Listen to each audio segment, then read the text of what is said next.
Hello everyone, কথা ধারাবাহিকের আজকের পর্বে দেখতে পাবেন কথা সকলের জন্য চা নিয়ে আসে সঞ্চিতা সমস্ত ঘটনা বলে বিগত কয়েকদিন তাদের ওপর দিয়ে কি হয়েছে। কারণ কাকিয়া জামা কাপড় গোছাতে গোছাতে তার হাতে কাচের টুকরো এসে লাগে। তারা বলে বাইরে জনগণ বাড়ির দরজা জানালার কাঁচ ভেঙে ফেলেছে। এদিকে ম্যান্ডি বলে তুমি তো কিছুই করতে পারলে না, বাড়িটা কিনতেই পারলে না, নয়তো ওরা পথে বসতো। আমার কিন্তু রিভেঞ্জ চাই।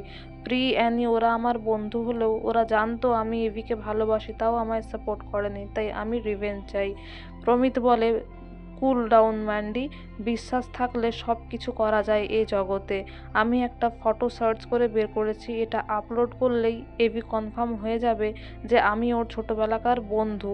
তাহলে ও খুব ইজিলি আমায় বিশ্বাস করবে, আর ও বিশ্বাস করলে কথা বলিও কিছু করতে পারবে না। তারপর ম্যান্ডি বলে তাহলে আমরা নেক্সট প্ল্যানটা করে ফেলি, যাতে করে গুহু ফার্মাসিউটিক্যালসের সম্মান আরও নিচে নেমে যায়। এদিকে অর্ণার জন্য প্রমিত অনেকগুলো ফুলের বুকে পাঠায় আর লেটারও লিখে পাঠায়, যেটা দেখে সবাই অর্ণাকে টিজ করতে থাকে। এদিকে নীলাদ্রিও একটা ফুল নিয়ে এসে প্রিয়াকে দেয়।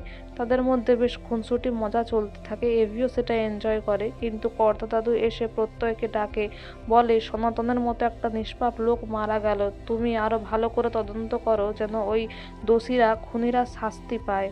এদিকে কর্তা দাদু এসে এভিকে বলে তোমায় আমার কিছু বলার আছে। তুমি বাড়িটা কিনেছো ঠিকই, কিন্তু আমি জানি, আমি বিশ্বাস করি আমার গুহ ফার্মাসিউটিক্যালস আবার মাথা উঁচু করে দাঁড়াবে। সেদিন আমি সব টাকা ফেরত দিয়ে দেব, তুমি আমার বাড়িটা আবার বিক্রি করে দেবে। এভি এই কথা শুনে প্রচণ্ড রেগে যায়, বলে কেন, আমি কি এই বাড়ির কেউ নই নাকি আমি কাউকে কথা শুনিয়েছি? এখানে আমার কোনো মর্যাদা নেই, আমার কেউ ভ্যালু করে না, এই বলে চিৎকার করতে থাকে আর চলে যায়। এদিকে সঞ্চিতা ক্ষমা চায় শশীভূষণ গুহর কাছে, আর কথা কফি নিয়ে আসে এভির মাথা ঠান্ডা করার জন্য, তাকে বোঝায়। কিন্তু এভি বলে ইয়ার্কি করবি না, আমার ভালো লাগছে না একদম এইসব। তারপর তার ভাই বোনেরা আসে, এভিকে ঠান্ডা করার চেষ্টা করে, আর অর্ণা সেই ছবিটা দেখায়।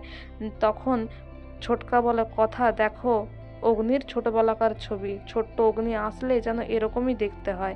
তারপর এভি বলে এ তো প্রমিত, আমার ছোটবেলাকার বেস্ট ফ্রেন্ডের ছবি।